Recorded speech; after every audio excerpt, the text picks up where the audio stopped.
నీ ఆవేదనకు అర్థం ఉందయ్యా, కానీ వాడు పరమ దుర్మార్గుడు. అందుకే ఇప్పటి వరకు జరిగిందంతా మర్చిపో. నీకంటూ మిగిలిన ఫ్యామిలీని జాగ్రత్తగా చూసుకో. నా మాటవి నన్ను వదిలే. ఇప్పుడు ఇలాంటి వ్యధవల్ని వదిలేస్తే రేపు నాలాంటి అన్నయ్యల జీవితంలో చెల్లి అనే బంధం చెరిగిపోతుంది సార్. చూడు, అలాంటి ఎదవలకు ఎంత దూరంగా ఉంటే అంత మంచిది.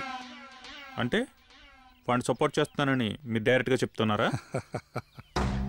రాజుకి యుద్ధం ఎంత అవసరమో యుద్ధానికి కత్తి కూడా అంతే అవసరం. మాలాంటి నాయకులకి వాడు కత్తిలాంటోడు.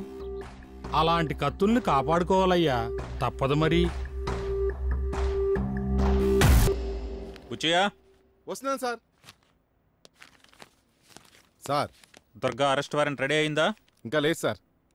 రెడీ చేయండి వెళ్ళి. అలాగే సార్. జాగ్రత్తగా తెచ్చండి రా.